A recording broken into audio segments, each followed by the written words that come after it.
Welcome to Community Connections. In May of 2023, my friend Judy traveled to Spain and walked the Camino de Santiago. Community Connections thought that would be an interesting subject for our viewing audience to learn about. I want to welcome you, Judy. Hi. This is my buddy here. So, first of all, start from the beginning. How did this trip come about? My friend Carrie Shadle had heard about the trip from her cousins who had taken the same route that we took when we went. And we had been talking for a couple of years about going on a vacation of either walking or bicycling. And so this seemed like a good option, and her cousins raved about it, so we started planning to go to Spain and to walk the Camino. Okay, and that's why you wanted to do it.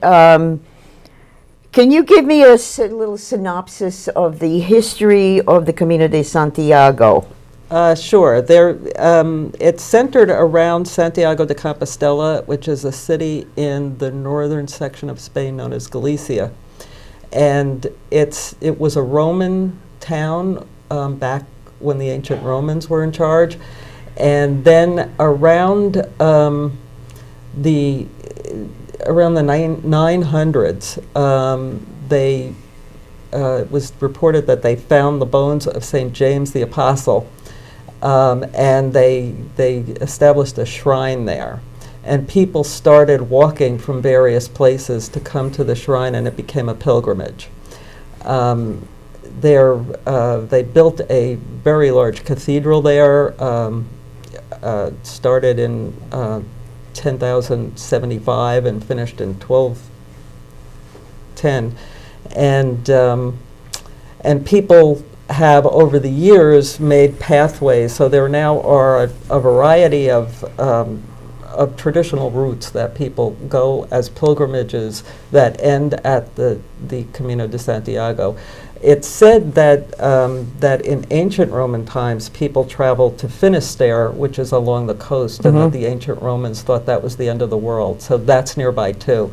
So it's got very old history of Roman roads and the religious pilgrimages, and more than thousands of people go and travel the various routes today.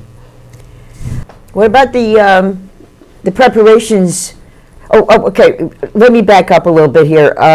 Did they found St. James was a martyr? St. James was one of the 12 apostles of Jesus, and he was reported to have worked as a missionary in that area of Spain.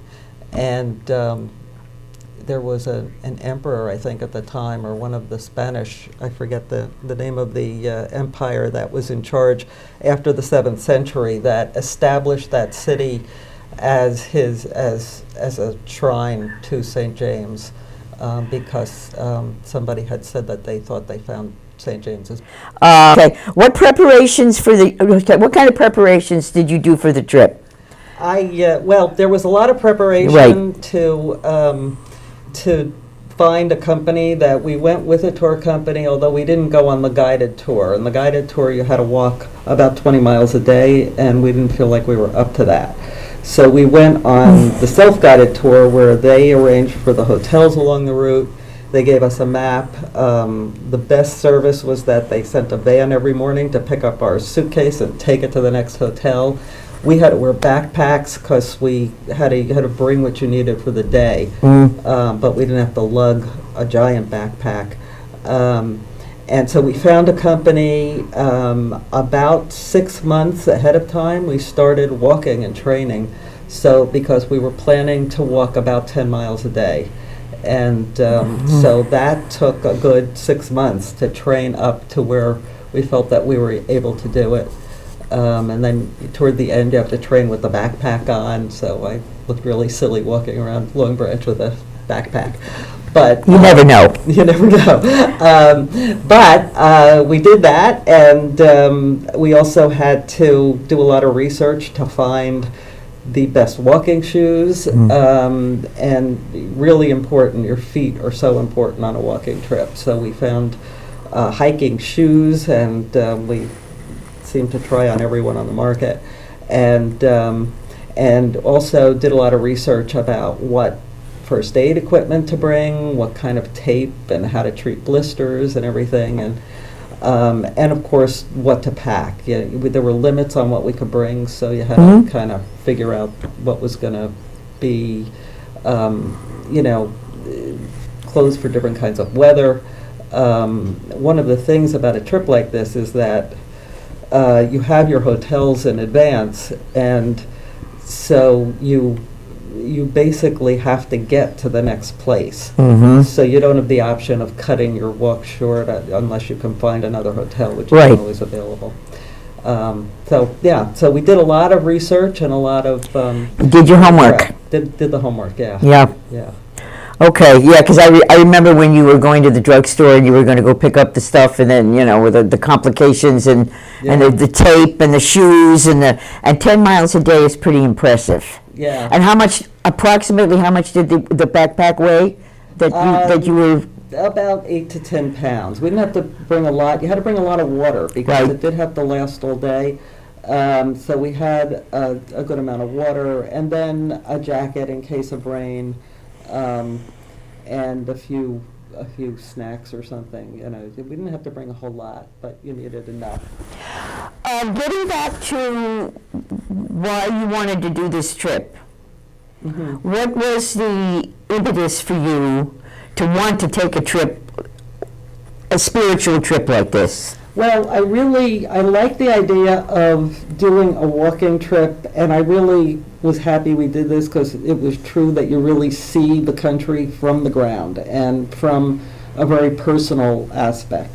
I'm a Catholic. It appealed to me that this had a lot of roots in Catholic history. The area is really rich in general history as well. The place where we stayed at the beginning, Bayona, was where, when Columbus sent a ship back to announce he had found land, that's where the ship landed. And one of his ships had been built in, I think, Vigo, which was another city we went to. So lots of rich history, from the ancient Romans to the Spanish to the Americas. And that really interested me as well. I was really eager to, my friend Carrie, it was her birthday, so we also were trying to celebrate her birthday, and it was, we had talked during the pandemic and before the pandemic of taking a trip, so we're getting to go take this trip. And I take Spanish at SCAN, and I was hoping to use my Spanish a little bit too. Yeah. So okay. If the black dog of depression makes you feel like the saddest soul on earth, you're not alone. Around 350 million people share this debilitating but treatable condition. If you're worried about someone, ask if they're okay. If you're not doing so well yourself, ask for help. There is no shame in doing so. The only shame is missing out on life. So get help, be helped, and always hold on to hope. Welcome back. I'm with my friend Judy here, and we are talking about the trip she took in May of 2023 to Camino de Santiago. And now we're going to get into some of the fun stuff here. I want you to tell me about some of your favorite experiences and the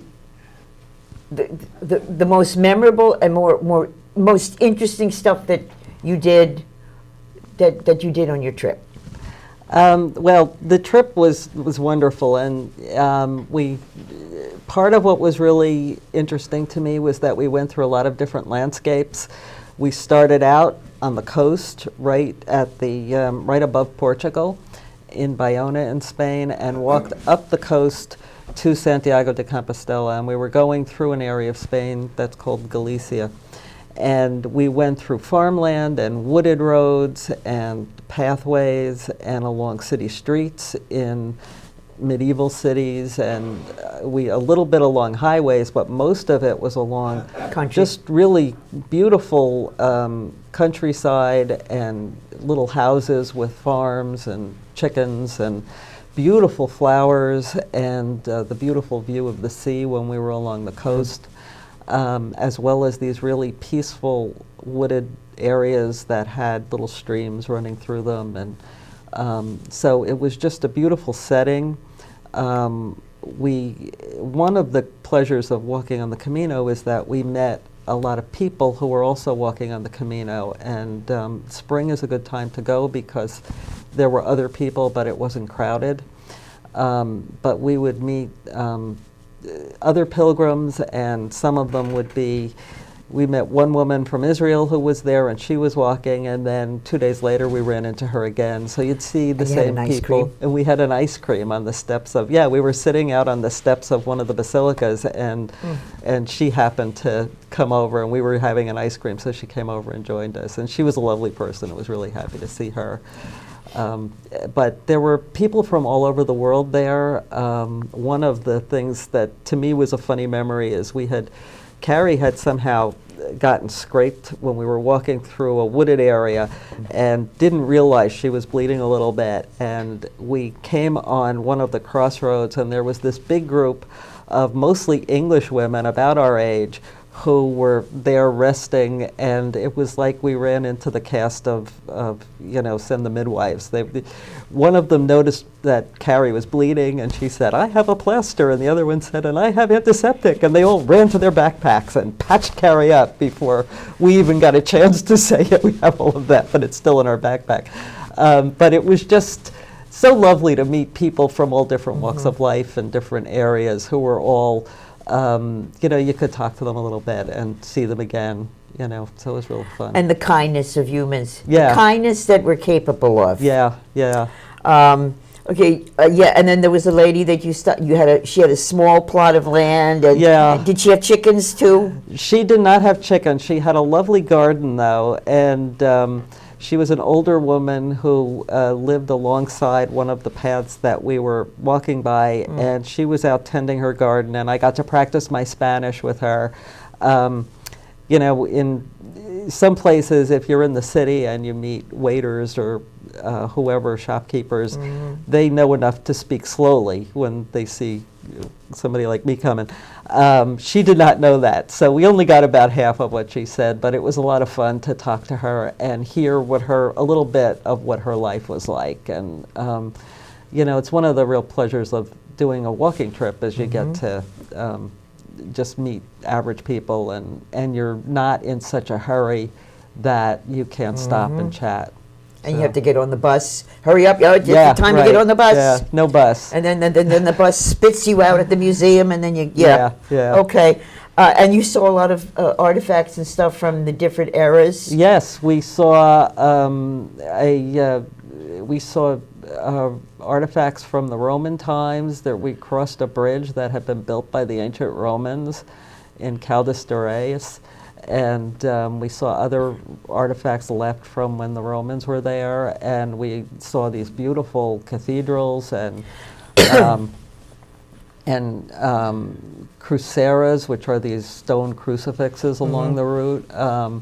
And also they have in Galicia, especially the part of Spain we were in, they have these structures called horreos, and people have them next to their house, but they're protected. If you have one now, you can't destroy it because they're considered to be historic artifacts. And they're where centuries ago people used to keep grain in them. And so every so often we'd see one of the horreos, and they had different styles, and they were really interesting to look at too. And then just, the buildings, there are some just general buildings that are just from medieval times. And then you guys, there were walls where you could write notes and prayers? Yeah, along the Camino, one of the symbols of the Camino is the scallop shell. And so we would see scallop shells along, that's how you see whether you're going. Yes, I have my necklace with a little imitation, a representation of a scallop shell here. But the signs along the way were the scallop shells. And every so often at one of those posts, there were posts that people would stop at, and also at other areas where there would be almost like a wall along a fence. People would leave artifacts that symbolized their reason for being on the Camino. And so sometimes it would be a photograph of a person who they loved who had died, and who they were remembering on their journey. Sometimes it would be a scallop shell, just marking that they were there. Yeah. And sometimes people would leave stones at markers, because the idea was that you carried a stone, and if for something that you wanted to get rid of in your life, to let go of a bad habit or a worry, and then when you felt like you were ready to let it go, you would leave your stone there at one of these crossroads. So really, we stopped at one and really looked at it, and people would write, who they were and where they were from, and what they were remembering, and it really was moving to see, how much emotion there was along the road. Yeah. The little rituals. Yeah. Okay, so getting to the end here, was there anything else that surprised you, and how did you feel? Like, do you remember how you felt the last day that you were there, and what surprised you about anything else that surprised you? Well, there were a couple of things that it surprised us how hilly the coastline of Spain is. The walking was a little harder than we thought it was going to be in a way, because there were a lot of hills. But we kept wanting to go down to the coast, and after a while, every time we did it, we said, "Okay, we're going down. That means we're going to have to come up." And I was also surprised by how moved I was to see all the various cathedrals. There are cathedrals from all different eras along the route, and really the work that went into them, it took them sometimes centuries to build them. And they were so beautiful. There's so much artwork there. The cathedral at Santiago de Compostela is huge, and just really magnificent in terms of the artwork and the various different altars it has. At the end, they have a mass there every day for pilgrims who have completed the pilgrimage. So we went to that mass, and they also have an office there where you can get what's called your Compostela, which is your document certifying that you have actually walked the pilgrimage. And you have to have walked a certain distance to get there, to get one of them. And so one of the things that surprised me was how happy I was when we finally did that, and how I was really amazed that we had managed to do it. We planned and practiced and everything, and did a lot of walking in advance, but it still just really shocked me that we had done it. And how many miles did you walk? We walked a total of more than 100 miles, but that included some touring around and so forth. We would go out and tour and see sights as well. That is wonderful, and you accomplished something. And I bet the food was good. The food was good, yeah. Different, but good. And lots of wonderful seafood. We had this one place we went to along the coast that we just had this giant thing of shellfish. It was wonderful. Yeah, it was good. I want to thank you, appreciate your time and the time that you took to come here and to share your experiences. And we're going to close now, and thank you so much for listening to this wonderful talk about the Camino de Santiago. And we'll see you next time. Take care.